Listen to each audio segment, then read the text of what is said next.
تو فرمایا کہ جاؤ اویس بن عامر کو جانا اور جا کے اس کو میری امت کے لیے دعا کا کہنا۔ حضرت سیدنا عمر فاروق حضرت علی المرتضیٰ گئے، جا کے ڈھونڈا، تلاش کیا، اویس بن عامر ملے، حضور کا سلام کہا، بس پھوٹ پھوٹ کے رونے لگے۔ ہاں بتاؤ میرے رسول کے لبوں پہ میرا نام کیسے آیا تھا؟ حضور میرا جب تذکرہ کرتے تھے کیسے کرتے تھے؟ یہ درد دیکھا تو بولے کہ کیا آپ اتنی محبت رکھتے ہیں تو پھر ملنے کیوں نہیں آئے حضور کو؟ اتنا جو پیار رکھتے ہیں تو زیارت کرنے کیوں نہیں آئے؟ تو حضرت اویس کرنی نے بات کے رخ کو بدلا، کہا تم نے میرے رسول کو دیکھا؟ تم نے میرے رسول کی زیارت کی ہے؟ کہا ہاں ہم تو صبح و شام وہاں رہے ہیں۔ کہا پھر بتاؤ حضور کی یہ ابرو جڑے ہوئے تھے یا کھلے ہوئے تھے؟ اب دونوں حیران ہو گئے۔ کہا تم نے تو دیکھا، میں نے تو دیکھا نہیں، تم بتاؤ نا پھر، میں تو گیا نہیں، مجھے کہتے ہو گیا نہیں، تم بتاؤ حضور کے ابرو جڑے ہوئے تھے یا کھلے ہوئے تھے؟ حیران ہیں، کہا حضور آپ ہی بتلائیے۔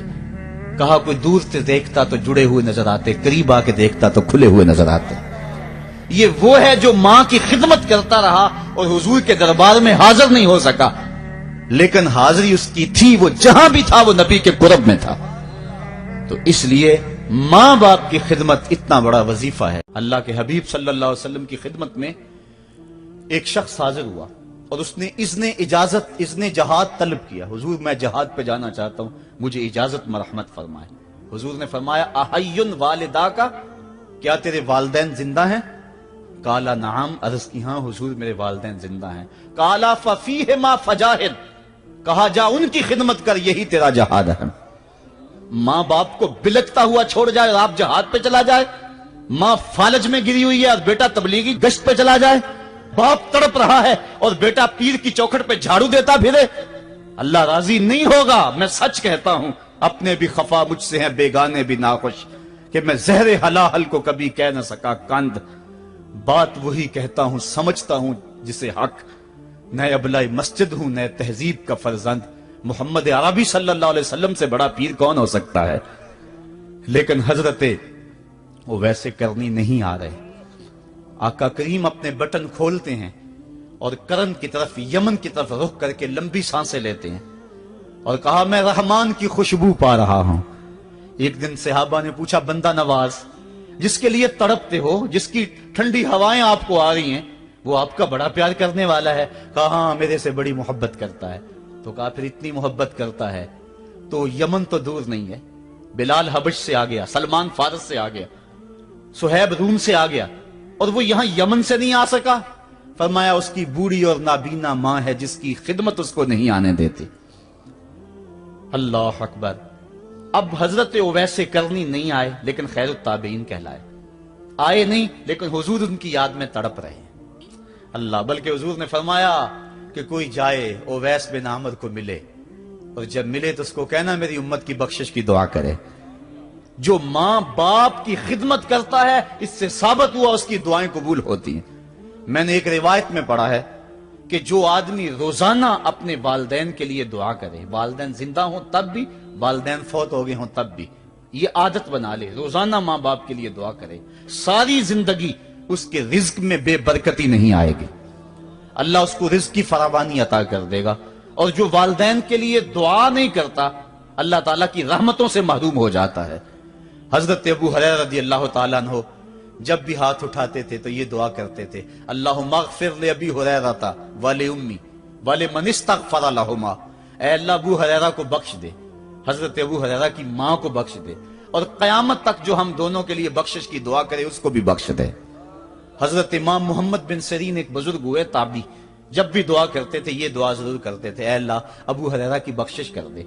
کسی نے کہا کہ تمہیں ابو ہریرہ رضی اللہ تعالیٰ عنہ ان کی ماں سے بڑی ہمدردی ہے؟ کہا ان سے جو ہمدردی ہونی ہے وہ تو ہونی ہے۔ انہوں نے کہا ہوا ہے اللہ ابو ہریرہ اور ان کی ماں کو بخش دے، جو ان کے لیے دعا کرے اس کو بھی بخش دے۔